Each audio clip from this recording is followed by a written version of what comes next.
Vienen de lejos caminos de tiza, abriendo surcos este oficio. ¿Qué tal? ¿Cómo les va?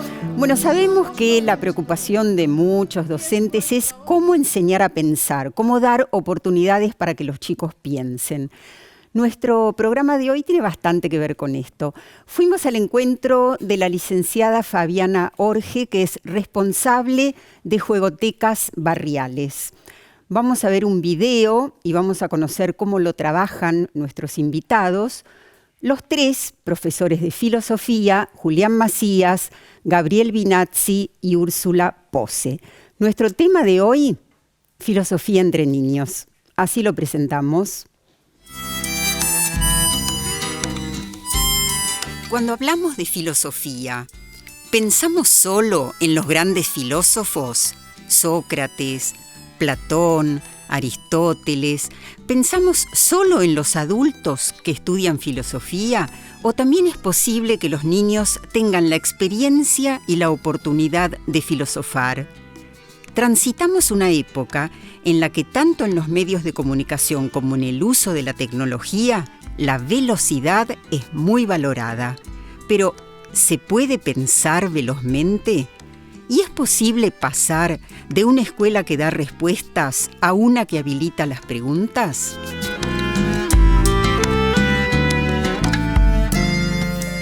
Y estamos entonces con Gabriel Vinazzi, Úrsula Pose, bienvenidos. Integran, supongo que junto con otros, el grupo El Pensadero. ¿Por qué decidieron constituirse como grupo? Bueno, en primer lugar, la cuestión era reunirnos, ¿no? Empezar a buscar quiénes estaban haciendo esto de filosofar con niños, con niñas, y juntarnos, compartir experiencias, empezar a profundizar algunas cuestiones en relación a la práctica, pero jamás nos esperamos todo lo que después terminamos y seguimos haciendo. Pero en verdad la primera iniciativa fue encontrarnos. ¿Y el nombre cómo surgió? El nombre es porque los miembros fundadores vienen de una escuela así de amantes de la filosofía antigua. Ajá. Y el pensadero es, aunque también aparece el pensadero en Harry Potter, es una feliz coincidencia porque también nos puede gustar Harry Potter, pero el pensadero es un lugar como de castigo donde el Sócrates, un Sócrates de humorista, mandaba a la gente a pensar. El Sócrates de Aristófanes, sí. Y ahí quedó el nombre. Sí. Vos decías, bueno, cuando se constituyeron como grupo nunca pensaron todas las derivaciones que eso iba a tener. Una de ellas es, ustedes participaron en el primer Congreso Internacional de Filosofías. Nosotros lo hicimos, lo organizamos, lo propusimos como otra instancia para continuar encontrándonos. ¿Acá en Buenos Aires? Sí, en Buenos Aires, en el Colegio Mariano Acosta, que nos abrió sus puertas muy alegremente. El espacio fue celebrado por todos y la verdad es que fue el primer congreso latinoamericano de filosofía e infancias, de filosofías e infancias. ¿Cuándo fue esto? ¿Cuánto hace? 2015. 2015, en septiembre. Septiembre del 2015. También. Exactamente. ¿Y ahí vinieron entonces colegas de distintos países? Exacto. Sí, de México, de Chile, de Colombia, de Brasil, sí, y del interior del país también, de muchos lugares, de Mendoza, de Córdoba, de Bahía Blanca, de todos lados. Fue una experiencia muy grande. Fue el primero y quedó el deseo del segundo. Y sí, estamos trabajando. Estamos trabajando eso. Es un trabajo muy grande, muy arduo. La organización. Sí, porque nos encargamos de todo absolutamente nosotros. Entonces, sí, sobre todo para intentar que se mantenga este espíritu de encuentro, que es el primero que nos reúne a nosotros y que buscamos que también esté presente en las otras actividades que hacemos y sobre todo cuando pensamos en las distintas personas que hacen filosofía con niños o filosofía para niños en nuestro país. Me parece que el encuentro es algo que queremos proteger, cuidar y queremos propiciar constantemente. A ver, ¿y qué es filosofía y qué es filosofar? ¿Qué es filosofar? Es una pregunta que le gusta mucho a los filósofos, también le escapan, ¿no? Hay muchas respuestas también. Por ahí nosotros lo abordamos más desde el lado de la experiencia. Es una experiencia posible, la experiencia filosófica, que tiene que ver con las preguntas, con preguntas que a veces no siempre tienen una respuesta, o sobre todo con preguntas cuya respuesta parece muy obvia y quizás no lo es. Sí, fundamentalmente tiene que ver también con la transformación. O sea, nosotros pensamos la experiencia desde el lugar de algo que nos transforma, que nos coloca en un lugar distinto del que estábamos cuando iniciamos ese encuentro. ¿Y esas preguntas tienen una sola respuesta? ¿Pueden tener varias? ¿Son respuestas definitivas? ¿Son provisorias? Eso es un poco lo que se discute, ¿no? En la experiencia filosófica. Más respecto digamos, de su rol de transformación, ¿no? Porque la filosofía tiene un momento muy importante en su historia donde aparece la cuestión de la práctica como muy fuerte, como bueno, ¿para qué pensamos todas estas cosas? ¿O para qué tenemos estas experiencias? Sí, incluso qué hacemos una vez que pensamos todo, y si incluso el pensar no es un hacer transformador en sí mismo. Claro. Yo creo que si dijéramos que una pregunta filosófica tiene una respuesta, estaríamos haciendo todo lo que no hay que hacer en la filosofía. Claro. Estaríamos cerrándolo, estaríamos siendo autoritarios, ¿no? Porque justamente la posibilidad de que una pregunta permanezca abierta para cada singularidad que forma parte de ese encuentro, e incluso a lo largo del tiempo, es como el valor de la filosofía, o uno de los valores. Sí. Ustedes trabajaron con niños en diferentes ámbitos. Uno de ellos son las juegotecas barriales. Fuimos al encuentro, como les contábamos al comienzo del programa, de Fabiana Orge, la licenciada Fabiana Orge, que es responsable de este programa que se llama Juegotecas Barriales, para que nos cuente cómo fue la experiencia, cuáles fueron los logros.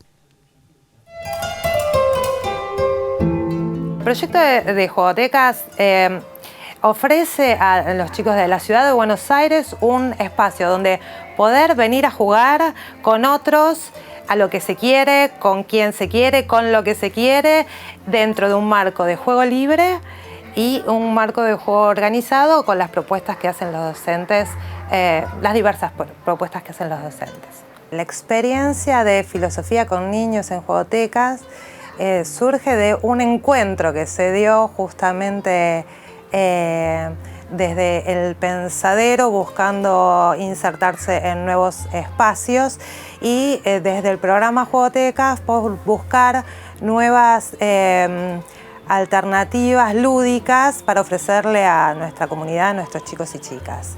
Teníamos la inquietud de acercar distintos juegos con el pensar, las palabras, y desde ahí venimos atravesando en principio una experiencia para adultos que hicimos todos los que íbamos a trabajar con los chicos esta posibilidad. Luego hicimos algunas experiencias pilotos que logramos ampliar al día de hoy. Esto de jugar a filosofar. Al principio, desde el asombro, con algunas por ahí inquietudes de qué me voy a exponer para decir qué es lo que pienso, con algunas resistencias obviamente, pero fue caminando hasta que esto se ha hecho un taller más desde los habituales que ofrecemos desde el espacio de Juegotecas, y donde se han ido largando cada vez más los chicos y chicas en poder hacer, jugar a filosofar, a pensar, a dudar, a generarse cada vez más preguntas. Cada vez que se recorren nuevos caminos encontramos nuevas respuestas, y justamente esa posibilidad es la que queremos brindar a los chicos y chicas para que trasciendan un escenario del pensamiento crítico, de la diversidad de las palabras y los pensamientos, y que puedan crear eso desde lo lúdico también. Yo estoy segura que más de uno que está viendo el programa en este momento piensa, pero ¿cómo? ¿Filosofía con niños tan pequeños como los que acabamos de ver? Sí, sí. Y más pequeños también. Ajá. Sí, sí. ¿De qué edad? ¿Desde qué edad? Y desde los 4 años, al menos, probamos que se puede. ¿Y cómo evalúan ustedes esta experiencia que hicieron en Juegotecas? La seguimos haciendo, de hecho, y para el año que viene continuamos. No hay muchas más palabras que la belleza misma, el encuentro, la posibilidad. Es un proyecto que nos encanta porque tiene inserción en lo público, Claro, tiene un gran alcance. Es un espacio principalmente también valioso para nosotros por eso, porque es un poco norte del grupo también, digamos, la inserción en espacios públicos. Y acercar a la filosofía, sí, la filosofía con niños y niñas específicamente no forma parte de un espacio curricular en la escuela pública. No. Y entonces... Sí, en algunas escuelas privadas.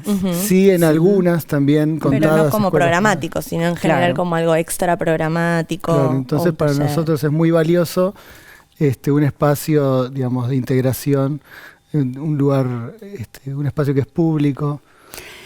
Bueno, además de ese primer Congreso Internacional de Filosofías que ustedes organizaron, participaron del segundo encuentro intercolegial de filosofía para niños. ¿Y esto quién lo convocó? Nosotros somos un grupo con mucha energía. Muy hacedor. Sí, sí, sí. Y de hecho hicimos el primer encuentro intercolegial, el segundo, y este año estamos a minutos, Sí. fines de agosto, por hacer el tercero. Y la Ajá. verdad que ¿Y cómo En fue? asociación con el Buber. ¿A quiénes convocó? ¿Quiénes participaron? el Colegio Martín Buber nos presta, digamos, su casa y todas sus habilidades en cuanto a la logística y nos recibe, pero ellos convocan a pluralidad de escuelas de gestión pública y gestión privada. Y nosotros aportamos la parte, digamos, pedagógica y la parte del diálogo y de la filosofía en estos encuentros. Hay, como estamos viendo, muchos grupos de chicos que seguramente ustedes coordinaban en este encuentro. Sí, sí, armamos un montón de comisiones. Contá los nombres, por con favor. Los nombres de las comisiones, claro, porque los nombres de las comisiones suelen tener... Ahí estoy yo. Nombres de filósofos. Nombres de filósofos y filósofas que vinculados con la temática de ese intercolegial, porque cada intercolegial tiene una temática distinta. La primera fue sobre la libertad, la independencia.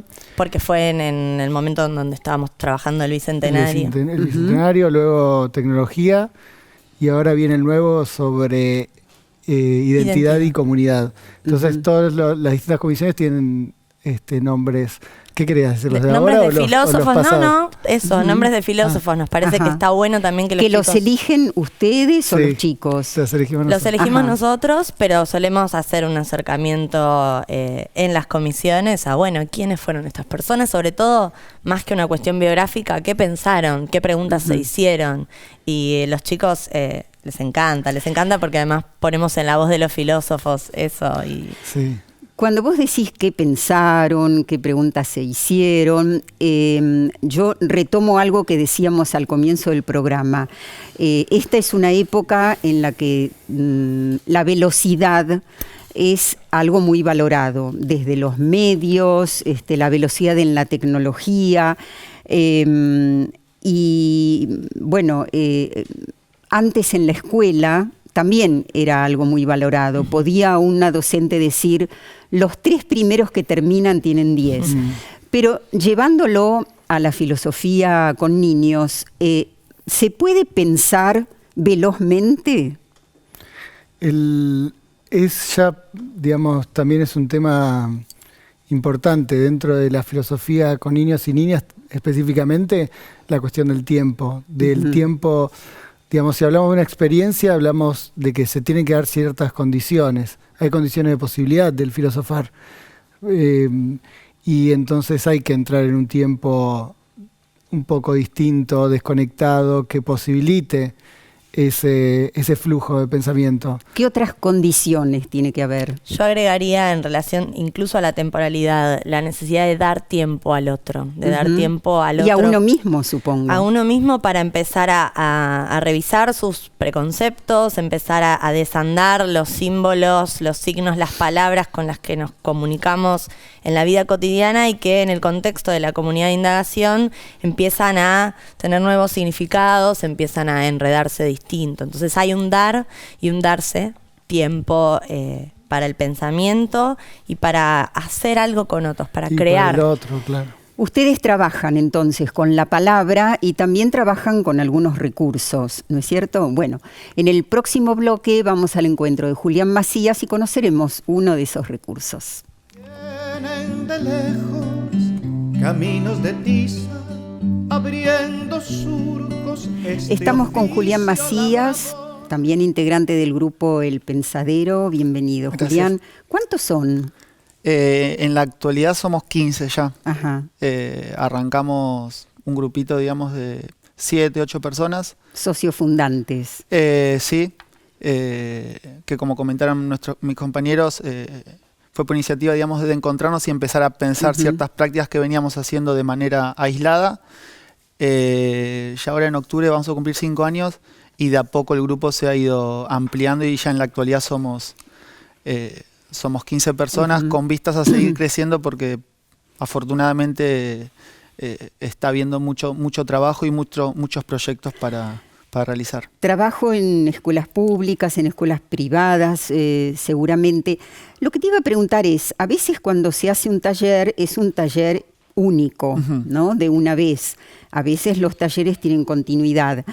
¿Es importante la continuidad en los talleres de filosofía con niños? ¿La logran? A ver, es importante. Lo que sí nosotros cuando hacemos talleres puntuales en eventos, también el objetivo es quizás diferente al que por ejemplo realizamos en Jugotecas, donde tenemos asegurada una continuidad con los chicos. Sobre todo porque mucho de lo que pasa en los talleres con los chicos tiene que ver con el vínculo que nosotros podemos establecer con los chicos. Entonces, en estos talleres puntuales, generalmente lo que buscamos es la sensibilización. Despertar el interés. Exactamente, y es algo más concreto y puntual. Y lo que sí logramos es que muchos chicos, digamos, se queden con preguntas y en algunos casos repitan, ¿no?, los talleres. Nos hemos ido encontrando con chicos en diversos talleres, diversos lugares, pero digamos la profundidad que se puede lograr en el trabajo continuo siempre es mucho mayor al que se hace en eventos puntuales. ¿Y en alguna escuela pública logran continuidad? En algunos casos sí. Nosotros hemos realizado un proyecto durante 3 años en una escuela pública, digamos, de secundaria, en el cual hemos ido creciendo con los chicos. Arrancamos con un primer año y llegamos hasta el tercero, sumando los otros. Y la verdad que, digamos, se han generado cosas muy positivas. Pero insisto, tienen que ver mucho con el vínculo que nosotros logramos formar. Porque lo que hacemos, que tiene que ver con el pensamiento propio, también, digamos, se da en ciertas condiciones que tienen que ver sobre todo con la afectividad. Es decir, los chicos empiezan a realmente decir lo que piensan, incluso lo que el docente no quiere escuchar. Digamos, eso también forma parte de lo que tiene que pasar en filosofía, cuando ellos ya sienten confianza y ya saben que uno como coordinador no va a censurar aquello que dicen. Bueno, esto que señalas, me imagino que el clima de confianza es fundamental y que además supone el respeto por lo que el otro está diciendo. Exactamente, exactamente. Lo que sí hay que lograr es un equilibrio. Es decir, porque a veces el riesgo de es mi opinión, ¿sí? O digamos hay que respetar, a veces hace que, digamos, se forme un discurso carente de argumentos, ¿no? Claro. O de fundamentación. Digamos, en lo que nosotros hacemos hay varios pilares, pero para nombrar 2, uno tiene que ver con la fundamentación, la argumentación de aquello que se dice, y otro tiene que ver con una esfera cuidadosa o sensible que tiene que ver con las consecuencias de aquellas cosas que decimos. ¿Sí? Claro, la argumentación supongo que tiene que ver con que de alguna manera es, ¿cómo defiendo lo que estoy diciendo? Exactamente, exactamente. O sea, el evitar las respuestas porque sí, porque no. O los slogans. Exactamente, digamos, la repetición del pensamiento de otro y no el propio. Exactamente. El tema es que, digamos, muchas veces se puede lograr un discurso argumentativamente correcto, sólido, y sin embargo eso tener consecuencias en el plano ético, en el plano de la relación con el otro, peligrosas. Entonces lo que intentamos hacer en filosofía es también que dentro de la argumentación se ponga en consideración las consecuencias éticas de aquellas posturas y aquello que se dice. Por eso es fundamental el hacerlo en grupo. Bueno, decíamos antes con tus compañeros que ustedes a veces trabajan con recursos. Tenemos aquí uno que es el libro de Isol, una argentina muy premiada últimamente, que se llama Petit el monstruo. Me gustaría que nos cuentes, a medida que podemos ir viendo algunas ilustraciones, mínimamente de qué trata y cómo lo trabajan. Bien, bueno, Petit el monstruo aborda un tema fundamental de la filosofía, una problemática que es la cuestión del bien y el mal. Y es muy interesante, digamos, particularmente cómo está presentado este recurso, digamos, que comienza presentando a Petit. Y arranca con una pregunta, digamos, de la mamá de Petit, que es cómo un chico tan bueno puede hacer cosas tan malas. Entonces, lo que a nosotros más nos seduce de este libro tiene que ver también con las características de la filosofía o de la pregunta filosófica, ¿no? Que es un libro, un recurso que, más que decirnos qué es lo que está bien, qué es lo que está mal, se pregunta acerca de lo que está bien y de lo que está mal. Y se pregunta, digamos, en un abanico muy amplio de cuestiones, lo cual otorga cierta libertad a los chicos para abordar la cuestión del bien y el mal desde el lugar más cercano a ellos. ¿Sí? Este desde libro, lo cotidiano, digamos. Exactamente, exactamente. La filosofía como que oscila entre lo que es el conocimiento general, los grandes enunciados o máximas, y lo que es la vida concreta, la vida cotidiana. Ahora, cuando decís los grandes enunciados y máximas, también es importante, interesante, necesario que los chicos conozcan el aporte de grandes filósofos, digamos, mientras también desarrollan su propio pensamiento. Mira, ahí las aguas están divididas, ¿no? El proyecto de Filosofía para Niños, cuando surgió, digamos, justamente, más que negando, digamos, repensando el lugar del corpus filosófico histórico con los chicos. A priori, digamos, no es necesario. Digamos, la apuesta es que filosofar con chicos, digamos, lo puede hacer, digamos, un niño, ¿sí? Y un adulto que no ha estudiado filosofía. Lo que nosotros sí observamos en algunas situaciones es que el haber transitado o pensado, digamos, ciertos temas filosóficos, habiendo leído ciertos corpus, de alguna manera posibilita y ayuda a pensar desde otros lugares la cuestión. Claro, es interesante hacer esta diferencia entre hacer filosofía y estudiar filosofía. Exactamente. Que en algún momento se pueden juntar, pero no es imprescindible. Exactamente, digamos, esa es claramente la distinción que nosotros intentamos hacer con los chicos. Lo que no impide que se traiga a las clases de filosofía lo que han dicho ciertos filósofos o algunas ideas filosóficas. Lo único que sí nosotros ahí tenemos como ciertos cuidados es en el hecho de no traer la voz de los filósofos como autoridad de saber filosófico. Porque si lo que nosotros queremos es que los chicos digan realmente lo que ellos piensan, a veces la palabra de autoridad, sea del docente o de un filósofo, corta eso. Entonces los chicos terminan repitiendo lo que el filósofo dice y no los que ellos piensan sobre estos temas.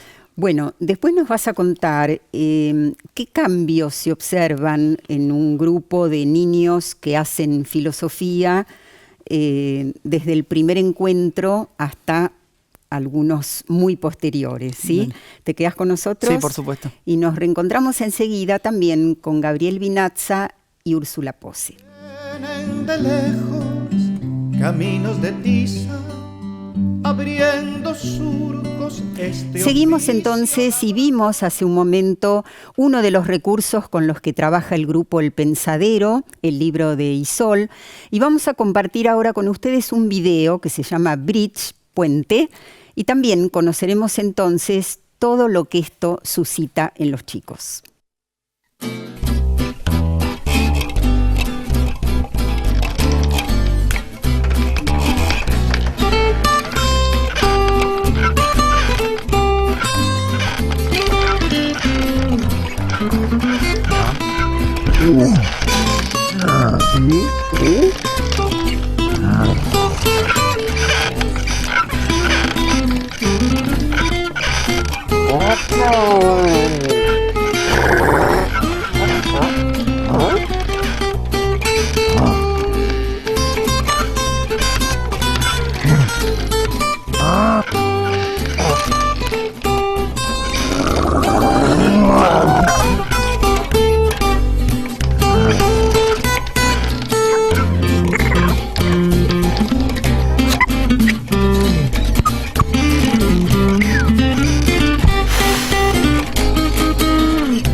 Bueno, qué dibujo y qué animación, ¿no? Sí.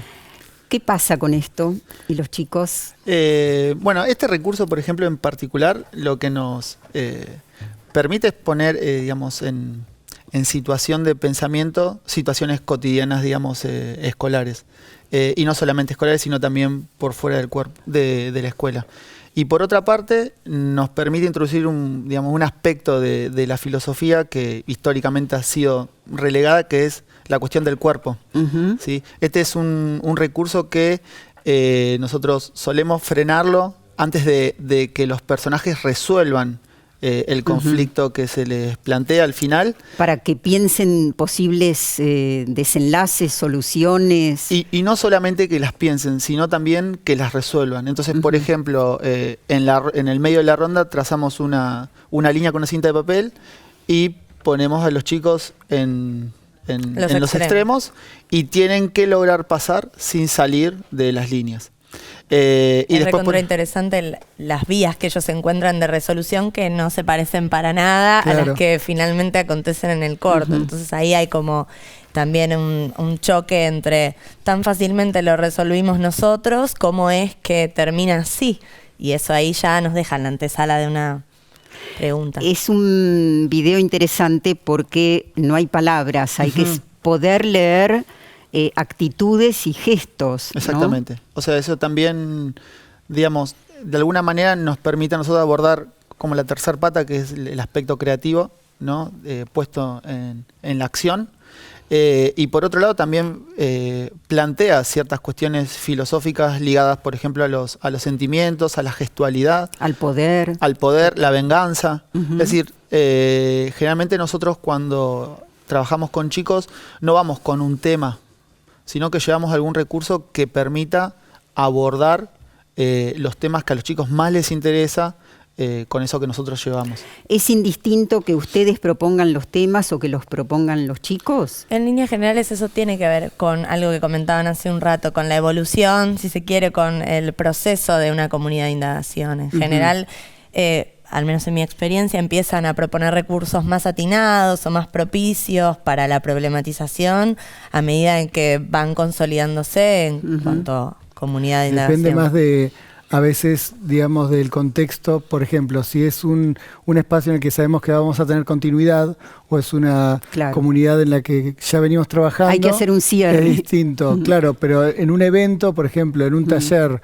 de 1 o 2 encuentros, ya, digamos, ese momento exploratorio, digamos, de la temática no lo tenemos. Entonces vamos con un tema y cuando estamos en un lugar donde podemos tener continuidad, tenemos momentos más de exploratorios. Quedémonos en la continuidad porque había quedado flotando la pregunta de ¿qué cambios observan ustedes? ¿Cómo se disponen y predisponen los chicos en un primer encuentro y qué cambios notan ustedes al promediar varios? Gabriel. Bueno, me dijiste a mí que por ahí la cuestión de pensar en los efectos o los resultados de una práctica filosófica a veces entra en conflicto según dónde se para uno ideológicamente para pensar la actividad filosófica en la escuela o con niños y niñas. Porque, digamos, ya le supone una utilidad. Más allá de eso, es, por ejemplo, es muy interesante ver que al principio parece un lugar, o sea, no hay tantas intervenciones. Hay muchos chicos callados. Hay muchos chicos callados, les da vergüenza y luego por ahí, más adelante ya como que comprenden más la propuesta, porque es una propuesta en cierto aspecto que es innovadora dentro de un sistema formal de educación. Entonces, al principio es raro entrar en eso, también como, ¿cómo es? ¿Qué vamos a hacer hoy? ¿Cómo el maestro no me dice lo que tenemos que hacer? No vamos a resolver, no tenemos ejercicios. Y además es dar la palabra a los chicos. Claro, que no es siempre el sujeto, digamos, que más escucha. Claro. Entonces, más adelante lo que sí se ve es que hay una apropiación de ese espacio. En esos términos, por ejemplo. Algo también interesante en ese punto es que las palabras o las preguntas no pasan únicamente por el docente, sino que ellos empiezan a descubrirse dialogando entre ellos, mirándose entre ellos. Que es un aspecto de la filosofía importante. Absolutamente. Ahora, ¿y alguna vez, por ejemplo, conversaron con los docentes? Me pregunto si también notan cambios, si los chicos trasladan del taller de filosofía a otras asignaturas, esta actitud indagatoria de profundizar. Sí. Es notorio en muchos casos cómo, digamos, la filosofía se va como desparramando por distintos espacios escolares y también por fuera de la escuela. Es decir, casas. Exactamente. Cuando los chicos empiezan a ver que su palabra es escuchada y sobre todo que es escuchada por sus compañeros, también empieza a haber más confianza en la institución. ¿Sí? Con lo cual eso habilita en otros espacios la aparición de preguntas que en muchos casos se ve reflejado en que los docentes que no son, digamos, propiamente del espacio de filosofía, reconocen la aparición de ciertas preguntas que se escapan a la lógica, digamos, escolar. Y eso es interesante porque es ahí cuando se vuelve como necesario generar las condiciones de espacio y tiempo para que esas preguntas, que no son exclusivas del espacio de filosofía, tengan lugar y se puedan pensar. Y trabajar con los docentes también, ¿no? Poder reconocer y dar lugar y dar tiempo, otra vez el tiempo, a esas preguntas cuando aparecen. ¿Y qué es lo que trabajan con los docentes? Filosofamos con ellos, ellas también. O sea, en principio creemos que la vivencia filosófica es algo bastante difícil de transmitir únicamente con palabras. Entonces, en los espacios de formación que tenemos con De ellos, lo que capacitación. trabajamos es hacer filosofía. Y cuando ellos se dan cuenta cómo les inquieta, cómo les perturba o los transforma una pregunta, un comentario, es muchísimo más fácil. Casi diríamos que por sí mismo ocurre que puedan acoger las preguntas de los chicos también. ¿Y obstáculos de este trabajo? Por ejemplo, bueno, recién estaba hablando Ursu de la cuestión de las capacitaciones o las experiencias con docentes. A veces es difícil aceptar una propuesta filosófica sin leerla todo el tiempo desde el lado de la pedagogía. Por ejemplo, nos juntamos y vamos a hacer una actividad y por ahí a veces uno no puede salir del rol habitual que tiene. En el caso, bueno, cuando trabajamos con docentes o nosotros mismos siendo docentes también, es como difícil aceptar, bueno, recién hablaban, estaba la cuestión de juegotecas, el juego filosófico, y en el juego filosófico, bueno, estamos haciendo preguntas, estamos teniendo una vivencia especial, no tenemos que estar siempre como haciendo abstracción de ese momento, mirándolo desde otro lugar. Eso es una dificultad muchas veces. Ajá. Otra dificultad que a mí sí. se me ocurre tiene que ver con cómo estamos acostumbrados como sociedad a debatir, ¿no? Esta cosa de poner una idea sobre otra y que sea toda una sumatoria en donde la mirada y la escucha verdadera es cada vez más difícil, ¿no? En la televisión, medios de comunicación, el gran debate. Yo no sé qué se está debatiendo ahí, en verdad, ¿no? Recuperar donde se eso. ensucian todo lo que Sí. cada uno Juli va Se dijo hablando. ensucian, algo no de se escuchan. Sí.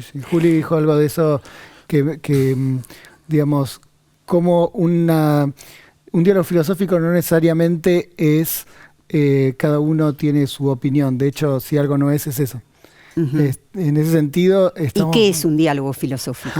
¿Qué es un diálogo filosófico? Y un diálogo filosófico, nosotros pensamos que es un diálogo donde aparece el otro realmente. Y en ese sentido, y yo lo iba a nombrar como tercera dificultad, tiene que ver con la incomodidad. O sea, la filosofía, si tiene algo, es que incomoda. E incomoda no solo a los chicos, sino a nosotros. Hay veces que la filosofía o la práctica filosófica se vuelve contra el docente en el sentido de que los chicos, por ejemplo, empiezan a cuestionar ciertas prácticas, ¿no? Y por otro lado también a los chicos se los incomoda desde el punto de vista que ciertas prácticas habituales son puestas en tela de juicio. Con lo cual la cuestión de la incomodidad, digamos, es muy interesante. Y volviendo al tema del diálogo, para nosotros un diálogo real, un diálogo genuino es un diálogo en el que nos vamos incómodos, no en el que nos vamos habiendo resuelto algo. ¿Sí? Es decir, es donde queda la voz del otro, aún resonando en mí, aún cuando ese otro no está ahí. Y hay que ver qué pasa, qué me va pasando con esa voz que quedó del otro. Hay, supongo que muchos profesores de filosofía que hacen talleres con chicos. Hay diferentes criterios, diferentes enfoques en el trabajo. Hagamos una mínima comparación entre cuál es el de ustedes o qué priorizan ustedes y qué priorizan otras corrientes, por llamarlo así. Bueno, inicialmente la práctica también, Juli en el bloque anterior hablaba de eso. La práctica de filosofía para niños se inicia en Estados Unidos con un enfoque, como es propio de ese contexto, que es más analítico, es decir, algo que está más relacionado con el método científico, con la lógica, el pragmatismo. con el pragmatismo también norteamericano y la nueva escuela de Dewey, etc. Entonces, como que son estos elementos.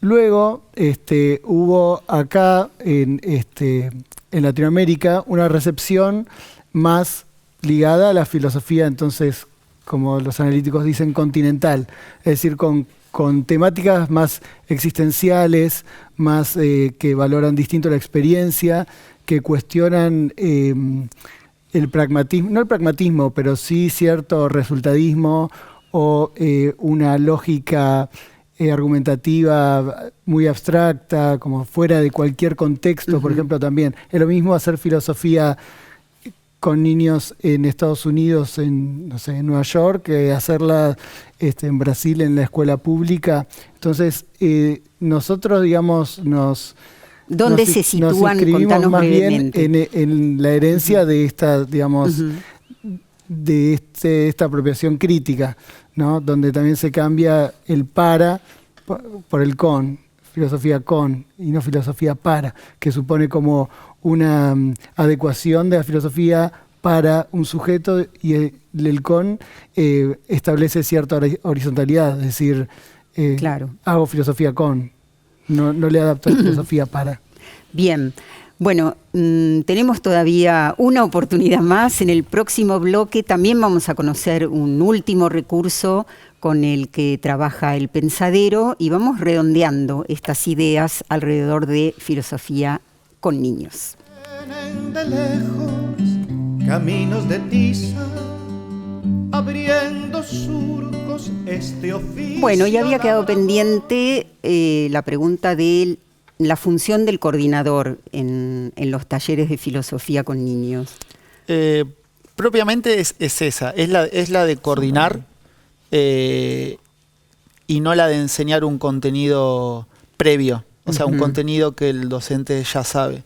En ese sentido, lo que a nuestro criterio es un coordinador es abrir y generar las posibilidades para que ese diálogo filosófico se dé.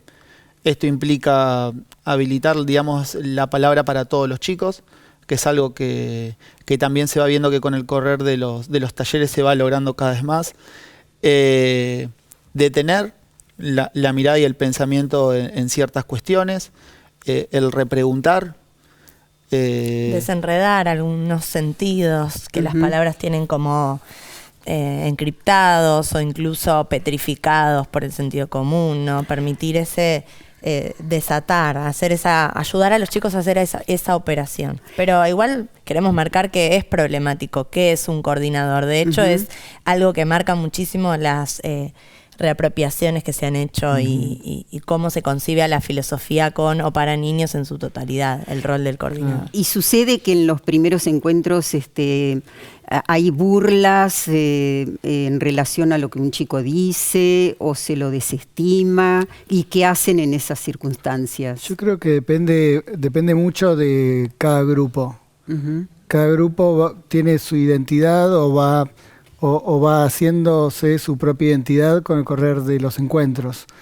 Hay grupos, digamos, que parten de un lugar más cercano por ahí al bullying, otros que parten de lugares, no sé, donde se permitieron otras experiencias similares y no se cuestionan tanto lo que dicen. Es algo que, digamos, bueno, el coordinador también está para eso, ¿no?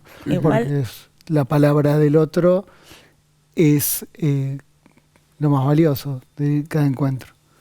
Decía que es sumamente interesante también observar cómo en general esas personas que en otras situaciones como de clase y demás son por ahí apartadas o suelen ser mirados de una forma diferente, en filosofía encuentran un espacio para expresarse y sus compañeros para observarlos de otro modo. Y redescubrirlos. Absolutamente. Bueno, vamos a conocer el último de los recursos que elegimos, que es una poesía de Luis Pesetti. Vamos a conocer la primera parte y se llama Ojos que me ven.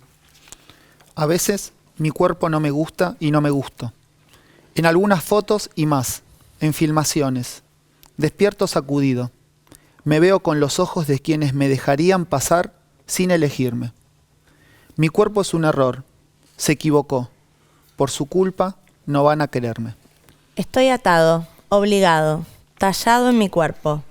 Mi enfado puede dar golpes en almohadones, patear puertas o callar furioso cuando me canso. Pero sigo atado, unido, tallado en mi cuerpo. Voy a pintarme, a raparme, a cubrirme, a poner otras fotos. Voy a tatuarme, a poner otro nombre en mi perfil, porque ahí sí soy yo. Ahí me reconozco, ahí me parezco, ese sí que soy yo, más que el del espejo. Bueno, y una vez que leen esto en un grupo, ¿qué pasa? Muchas cosas. Con esta poesía, particularmente no solo en talleres con niños, sino en capacitaciones, moviliza mucho. Y algo, digamos, que nosotros hacemos y que sí nos parece un diferencial respecto a prácticas, por ejemplo, de lenguaje, donde apunta más a la comprensión lectora, En filosofía lo que apuntamos es a la experiencia de aquello que se lee. Es decir, cuando nosotros presentamos un recurso, lo primero que buscamos e indagamos es qué les pasó a los chicos con eso que llevamos. Y es a partir de ahí donde empezamos. Entonces, generalmente, digamos, ahí pueden pasar un montón de cosas. Sobre todo con una poesía como esta, donde... ¿Cómo lo atravesó cada uno? En realidad, cuando se trabaja bien la literatura en la escuela, también se trabaja así, ¿no? Exacto. Y las cuestiones, sobre todo, filosóficas que hay detrás de ella.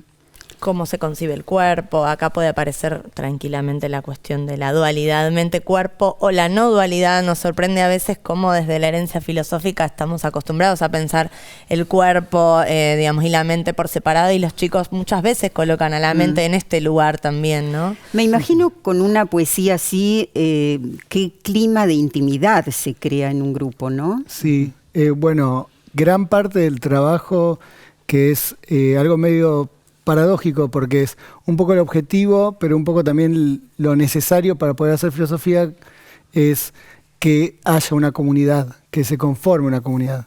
Y una comunidad implica, al menos una comunidad de indagación como nosotros esperamos, implica un grado importante de intimidad.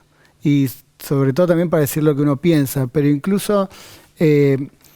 acá aparece también la cuestión, bueno, del cuerpo, pero algo que me parece que es relevante remarcar y que también es motivo de debate muchas veces entre nosotros, es que a veces hay cuestiones que para que realmente podamos trabajarlas necesitan ser extrapoladas de alguna manera. Sucede con adultos también, ¿no? Como que un tema, si uno va directo, medio que lo quiere esquivar porque es demasiado. Y... la cuestión de la representación o de la identificación con un personaje, etcétera, son, digamos, para nosotros son muy útiles. Trabajamos por eso con, digamos, con muchas cosas que vienen del arte. Y a veces en la literatura los personajes, ¿no? O esta cuestión, bueno, el del espejo no soy yo. Hay una cosa que dice Zizek medio, que es cuando los chicos arman un personaje en un videojuego, uno tiende a imaginar que ese personaje es lo que el chico quiere ser, ¿no? Y que en realidad el chico... Pero esta relación sería como inversa. Es decir, no, el personaje con el que se identifica es quien verdaderamente es. Entonces acá, digamos... No tenemos mucho más tiempo. Me imagino que podríamos seguir mucho, que podrían contar que también hacen investigación y capacitación. Y lo que sí podemos decir a modo de cierre, que esto es importante que se haga en las escuelas, así en plural. Bueno, básicamente porque es una manera de llegar a todos, ¿no? Contacto rápido con ustedes para los que quieran, ¿cómo hacen? Bueno, en Facebook, Grupo Pensadero. Y también tenemos casilla de mail que es contacto@grupopensadero.org y bueno, ahí vamos subiendo y enviando, digamos, información de distintas actividades. Bueno, bibliografía, como siempre, Aprender a pensar, la práctica de la filosofía en la escuela. Este libro es de Irene de Puig. Tenemos un segundo libro, que ya lo vimos, ustedes lo vieron hace un momento, que es el de Isol, Petit el monstruo, uno de los recursos con los que trabaja el pensadero. Y tenemos otro más para docentes, La escuela pública puesta al pensamiento, de Walter Cohen. Y el último, Filosofía con niños y jóvenes, de Maximiliano López. Muchas gracias a los tres y a ustedes los despido, como siempre, hasta la próxima. Chau.